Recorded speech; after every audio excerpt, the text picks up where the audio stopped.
And so if we are not calm, we can't listen deeply and understand.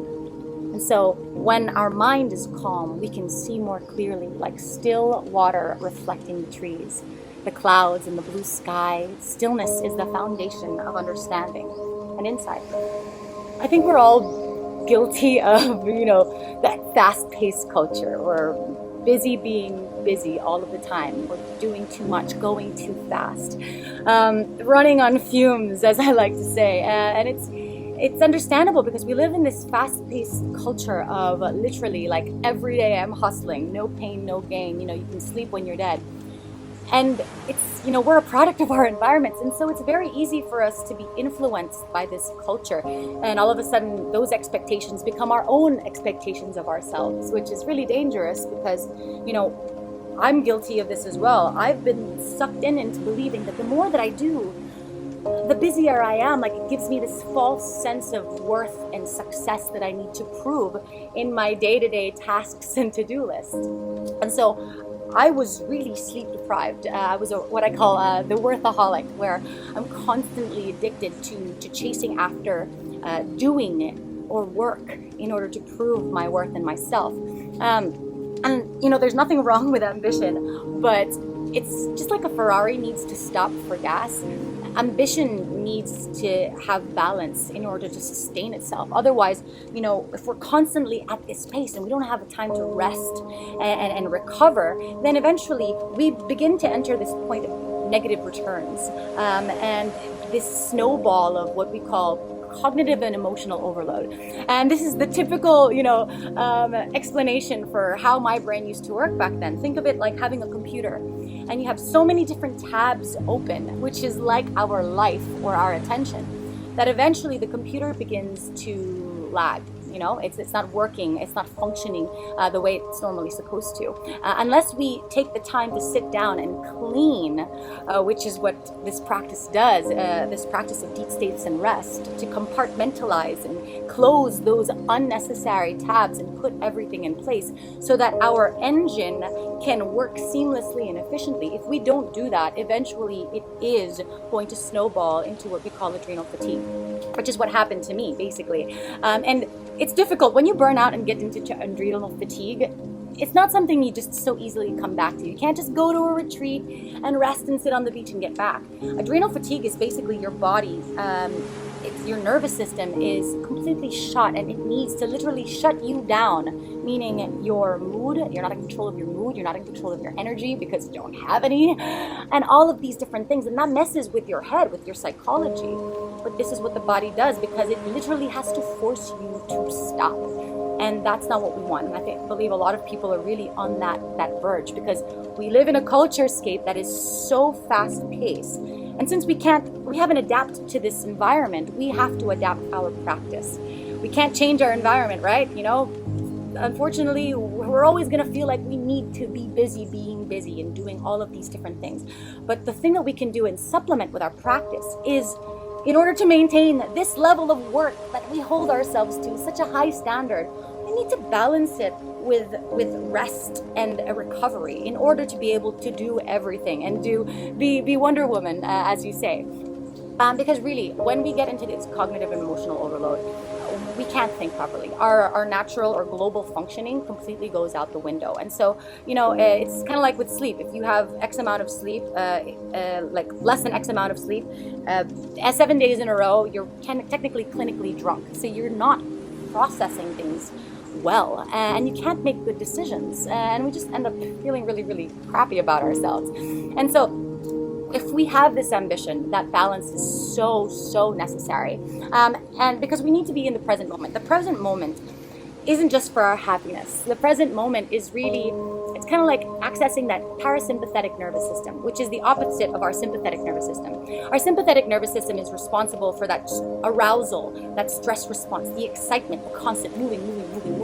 But it needs balance with the parasympathetic nervous system, which is responsible for the rest and digest, reflection, clarity, creativity, allowing our body to really reap all the benefits of the practice. And so this is not just something that we can experience in sleep. Sleep is not enough. sleep is not enough, especially because of the environment or the lifestyle that we lead. We need to be able to supplement with deep states of rest. And that's the practice we're going to talk about, how we can easily do this at home. Because when we need to rest and digest, it's not just about, like with eating, we need to rest and digest. It's with every global functioning of our internal systems, like our brain. It needs time to rest and digest. Digest meaning to digest all of this cognition, which is, basically the thought, all of this processing, all of these behaviors, to digest all of the emotions that we're feeling, to digest all of the triggers and the events in our lives, to come up with our own mind about it, basically. We need that stillness. Otherwise, we're constantly running with 27 different tabs open, and it really it doesn't help, I promise. And so, but the best thing is that there is a simple practice that we can consistently apply to our schedule. It doesn't take a lot, 10 to 20 minutes, most likely 20 minutes is the best, that can help reboot this system. And I'm going to get to what that is in just a little bit moment. The reason why I say that sleep isn't enough is because that was technically, that was me. I thought that I could supplement all the busy by just sleeping 9 hours in bed. But I was tossing and turning. I'd be taking sleeping pills. I thought just as long as I'm sleeping, that's rest. That is not true.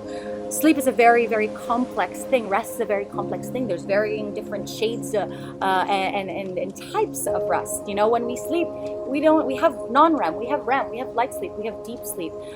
We interchange between these different brain waves when we sleep. When we're awake, it's alpha, beta, then we go into delta, we go into theta, gamma, all of these different states. And they're all very important to have a balanced profile of them, because they're in charge of and responsible for different functions in the way that we live, the way that we fuel, the way that we recover, and the way that we heal ourselves, and the way that we allow our brains to process everything that we are taking in. No wonder sometimes we have that mental block. We think we have this judgmental voice. I have this mental block because I'm just stupid. At least that's what I thought. Well, actually, a lot of the times that mental block is simply because your synapses are not firing. How can you expect to integrate all these different neuronal connections from the left side, the analytical side of the brain, to the right side, to the creative side of the brain? How can they expect to communicate with one another when we haven't given it the time to rest? And that's why deep states of rest and methods of regeneration are so important that we practice every single day. It's common knowledge, but it's not common practice. And it starts with us. It starts by just committing a little bit of time. And so actually, when I was sleeping back in the day for 9 hours, I wasn't actually getting rest, and I was wondering, and I just felt really, really guilty about myself. And so actually the brain needs a lot of rest. The brain actually occupies so much more energy than the body consumes, because the brain doesn't stop even when we're sleeping, and the brain is in charge of operating our mind. And so when the brain doesn't work properly, then the mind doesn't work properly. We can't think properly, and all of a sudden we think that we feel depressed or anxious or distracted or confused or just not feeling up to it because our processing power is down. And so we take it so personally. Well, in fact, we really just need to give our bodies and our minds what it needs to be able to do its thing. There was Dr. Marcus Reichel. He's a neurologist from the Washington State University of Medicine. And what he coined in 2001 is this state of wakeful rest when we're not sleeping. A state of wakeful rest, which he calls the default mode network. The default mode network is responsible, basically, it's this region in the brain that is active when the mind is simply still, when it's not so aroused or engaged in one focal task, when it is actually still and has time to freely wander about, not engaged in one particular thought. And so when we access these natural states of rest, this is when the brain starts to compartmentalize that overload that we have. And even though we can't necessarily feel the brain changing, it does change. It has structural changes in the brain when we spend time in default mode network. And I'm going to teach you how to do that in just a little bit. When we spend time in default mode network, actually, this compartmentalizing, it resembles the effects of therapies, psychiatric therapies as well, different exercises that help with anxiety and depression, basically accessing that global function that allows us to regulate our emotions, which is very important, allows us to regulate our response in our inner state.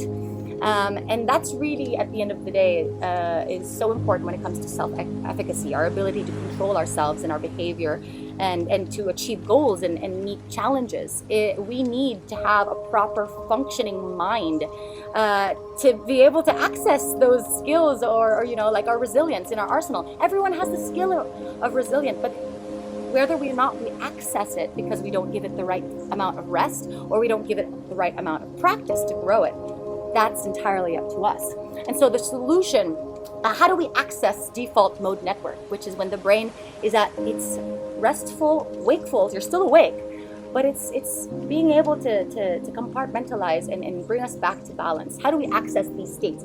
And one amazing practice that I want to share with you now is what's called transcendental meditation. And transcendental meditation is a practice that activates the default mode network. Now, transcendental meditation at the end of the day is sitting down for 20 minutes, ideally, every day, and just closing the eyes and internally saying a mantra. Usually it's a Sanskrit word like Ayim, Rim, Om, Shim, or just a mantra.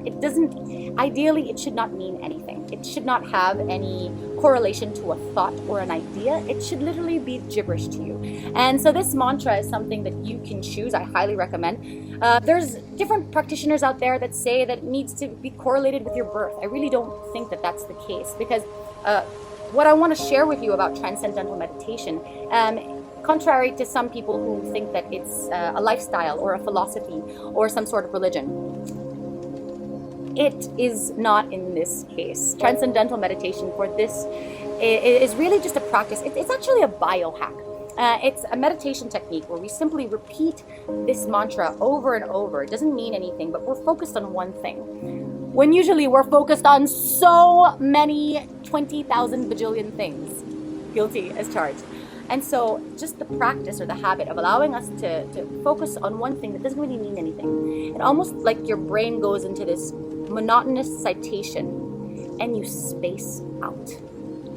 And the spacing out is default mode network. Now, we are going to get distracted. I'll talk about meeting your expectations later. But in this moment, when we do this mantra, when we repeat it over and over, we are resembling cerebral functions or patterns that resemble to deep rest, such as when you listen to binaural beats on your headphones that have the same frequency of, let's say, your alpha brainwaves, which is your focus state of consciousness. It's the same thing with transcendental meditations. We are simulating an experience or a practice of slowing down. And this state that we are simulating, it resembles our state of rest, predominantly our alpha brainwaves. And a lot of the times we don't actually reach these states of rest until certain parts of our sleep. We don't access them all the time either. A lot of the times, we spend most of our time in light sleep. And so giving our bodies or a practice, transcendental meditation, allows the nervous system to sort itself out, to compartmentalize, so that actually when we sleep later on in the evening, we have more efficient sleep. We have better balanced sleep when it comes to our light REM, our light sleep, our deep sleep. And that's very important for us to function at our optimal states. These different states of rest, at least in my case, has been the difference between feeling really crappy in the morning and not wanting to do anything and really loathing and feeling shameful and guilty about not doing anything, lying in bed, to having a vibrant energy that is constantly sustaining my busy schedule as well. And so finding that balance is really, really important. And if you're still one of those people that, wonders, oh, well, transcendental meditation, it seems a little hippy-dippy, because you're basically saying a mantra over and over. And in my case, the mantra that means nothing to me or gibberish is shirim. So I'm in my head, I'm sitting down, I'm going shirim, shirim, shirim, shirim. but I'm saying it internally. So Dr. Herbert Benson, leading professor at Harvard Medical School, he coined the phrase relaxation response, which is his version of transcendental meditation, if you prefer a scientific and credible explanation. And what he says is that stress actually interferes with our mental cognition, our thinking power. It shuts down the brain, and it makes us feel impaired. And so functions such as our attention, our memory, our organization, our creativity, problem solving, or integration of intelligence and thoughts and memories, all of these are compromised. And so the transcendental meditation technique, or the relaxation response, reduces stress and anxiety by improving. So reducing stress and anxiety is an indirect response. What it does is actually it improves our cognitive functioning among the general population, everyone. Our cognitive functioning, which is responsible, well, what's responsible for our cognitive functioning is the structure in our brain. And practicing this little exercise changes the way our brain is structured. You see MRI scans who actually see, the white matter in our brain expanding, which is in charge of integrating information from the left and right cerebral hemispheres. And so our brain changes, it transforms. And you can see this in one psychometric tests, and you can also see this in functional MRI scans. So there was a beautiful experiment done by the Molecular Mind Laboratory of Italy's IMT School for Advanced Studies in Lucca, Italy. And what they found was they took two different random controlled testing groups, and one practiced transcendental meditation, and they all had psychometric tests which determined their state of resilience and ability to regulate their emotion and their internal states. And they also took functional MRI scans to be able to test how their brains were functioning. And so after a certain period of time, what they found was the people who practiced transcendental meditation generally received reports of lower anxiety levels, stress, depression, higher ability and capacity for enjoyment. And also with the functional MRI scans, they're seeing positive changes in the structure of our brain and how it functions. And so this is groundbreaking medicine. And so this is actually, rather than people thinking it's a philosophy, it is a biological hack, a biohack, which I love. A biohack is literally understanding the science of our biology, whether it's our physiology or our psychology, so that we can work the knowledge, the information, and find solutions or little shortcuts to make this science work to our advantage. For example, one practice of a biohack would be you stepping into a cold shower in the morning. That's thermogenesis. It instigates nitric oxide, makes you feel happy, and it also, thermogenesis is a beautiful hack for weight loss. It stimulates the metabolism. So there are different tools to our advantage that we just need to learn and harness to be able to access our potential, or our body and our brain's potential to heal itself. And guess what? When we heal itself, true health isn't just the lack of illness. When we heal ourselves, true health is the presence of flourishing. That's when you get to see what you're actually made of. And that's the beauty of it. And that's what we're really, really excited about. So how do we practice this? Very, very simple. Have a seat, comfortably, focus on your breath. Take a few deep breaths, close your eyes. And when you're ready, you will say a mantra, and I'll provide you a list of mantras. So you can use any of these. You can come up with a mantra on your own. The whole point is to create a sound that kind of you can say over and over. It's kind of like you're creating this reverberation in your head that only consists of this one sound, of this mantra, and choose it. And then for 10 to 20 minutes, repeat this mantra internally. So in my case, my mantra is Shirim. Internally go Shirim, Shirim, Shirim. I'm saying it internally so you can't hear me. And if you get distracted with a thought, that's normal. Expect to get distracted. That's actually practice, is catching yourself getting distracted and then coming back to the mantra. And you may get distracted 50 to 100 to 1,000 times. And I'm not kidding about 50 to 100. Some days will be better than others. But try and step outside of what you think it should feel like and trusting the process. because it's not going to feel like it does anything. That's the thing with meditation, why a lot of people don't even start, because we want this quick fix, but we don't understand the value of compounded interest. It's one of the greatest things for Albert Einstein. And so our practice, investing the time consistently, we will see the results. The science proves it. The literature proves it. The credibility and experts prove it. It is just up to us about practicing it and seeing if we can prove it for ourselves. And that's all I really invite you to do, is taking the time. And the intention of this, rather than thinking, am I doing it right? Am I doing it right? Don't think about doing it right. There's no right or wrong. Your intention is simply to sit down and focus on saying one word. And if you get distracted, try again. Try again, try again, begin again, begin again. That is practice. And be comfortable with getting distracted. It's okay, being okay with it, accepting it, and then beginning again, beginning again. We are literally practicing singular focus on one thing. And when we space out, that is what they mean by transcend. Transcend, not transcend this universe, but transcend thought. Transcend the busyness of thought that is constantly trying to analyze the future and the past so that we survive. Transcending that thought so we can have pure stillness. And so just take this time, just take a few minutes to be still. You can repeat your mantra if you like. And just take this for 20 minutes and just begin again.